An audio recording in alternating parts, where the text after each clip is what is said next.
আবার এসে গেছি, এবার একটা টেস্টি স্ন্যাক নিয়ে। Guess what it is made up of. ফ্রিজের মধ্যে এই ছোট্ট লাউটা ছিল, দেখি এটা দিয়ে কি একটা মজার জিনিস বানানো যায়। সেই পুচকি লাউটাকে গ্রেট করা হয়ে গেছে, আর গ্রেট করার পরে এই জলটাও বেরিয়ে গেছে। এটাও খেয়েও নেওয়া যায়, বাট আমি আর কিছু করব না।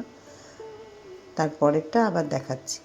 আমি এই লাউটার ভেতরে কোর্সলি চপড গাজর, ক্যাপসিকাম, কাঁচা লঙ্কা আর এখন এই ধনেপাতাটা অ্যাড করব। তাছাড়া আমি আলুটাকেও ম্যাশ করে ওটার সাথে অ্যাড করব। পরপর জিনিস আমি অ্যাড করব।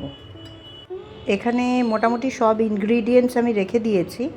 লাউ আর ভেতরে গাজর সব রয়েছে, কাঁচা লঙ্কা, ধনেপাতা, ম্যাশড পটেটো সব রয়েছে।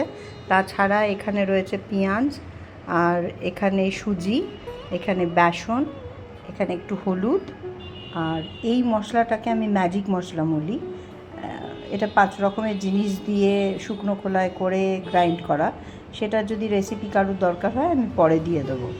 এইগুলোকে আমি সব এখন মিক্স করব, করে একটা শেপে আনবার চেষ্টা করব। এর সাথে নুনও অ্যাড করব, কিন্তু নুন অ্যাড করলে আমি বেশিক্ষণ এটাকে রেখে দিতে পারবো না, কারণ জল বেরোতে থাকবে। এটাকে এখন আমি মাখছি। মিক্সিং মোটামুটি ডান। পেঁয়াজ আর একটুখানি জিঞ্জার গার্লিক পেস্টও আমি দিলাম, দিয়ে এটাকে মেখে নেবো। তারপরে মশলাটা দেব, আর বাইন্ডিংয়ের জন্যে সুজি আর বেসনটাও দেব। সব এক এক করে করছি। মশলাটার ভেতরেই লঙ্কাও রয়েছে, তাই জন্য এক্সট্রা করে লঙ্কার গুঁড়ো দিলাম না। আর আমি গ্রিন চিলি চপ করে দিয়েছি, আর একটু হলুদ দিলাম। এর ভেতরে ওই সুজিটা আর অল্প বেসন নিলাম, বেসন খানিকটা রেখে দিয়েছি। তো দেখি যদি দরকার হয় তাহলে দেবো। দিয়ে আমি দেখছি বাইন্ডিংটা কেমন হচ্ছে। এখানে আমি জাস্ট এরকম শেপ দিচ্ছি, যার যেরকম ইচ্ছে শেপ দেওয়া যায়। তো আমি এরকম শেপ দিচ্ছি।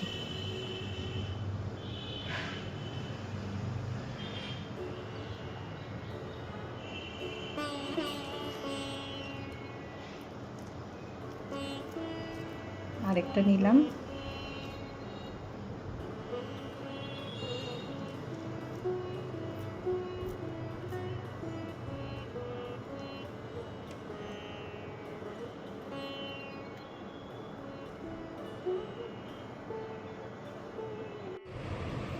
টিকিগুলোর এরম শেপ হলো। তো আমি একটা সেট হয়ে গেছে আমার, তো অলমোস্ট 7টার মতন। ওটাকে আমি ফ্রিজে দেবো একটু একটু ফর 5-7-10 মিনিটস, কারণ একটু সেট হোক। আমি এয়ার ফ্রায়ারে একটু অয়েল ব্রাশ করে দিয়েছি, আর টিক্কিগুলোকে আমি এয়ার ফ্রায়ারে দিয়ে করব। ডিপ ফ্রাই বা শ্যালো ফ্রাই দুটোর একটাও করব না। টিক্কিকে আমি লোড করেছি, দুটো এখনও আছে, আর ফ্রিজে আরও কিছু দিয়ে দিয়েছি। এটাকে আমি এখন এয়ার ফ্রায়ারে দিয়ে দেবো, এই টেম্পারেচার সেট করে দেবো। একটা সাইড এরকম হওয়ার পরে আমি এটাকে উল্টে দেব, দিয়ে আবার অয়েল ব্রাশ করে দিচ্ছি। টিক্কিগুলোকে আমি উল্টে দিয়ে আরেকবার অয়েল ব্রাশ করে আবার ঢুকিয়ে দিচ্ছি। আমার লাউয়ের টিক্কির প্লেটিং ডান। দেখতে কেমন হয়েছে বলো? বেশ সুন্দর, তাই না?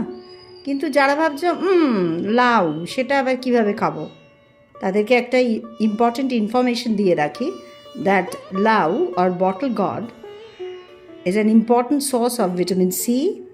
It has got potassium and it is an antioxidant.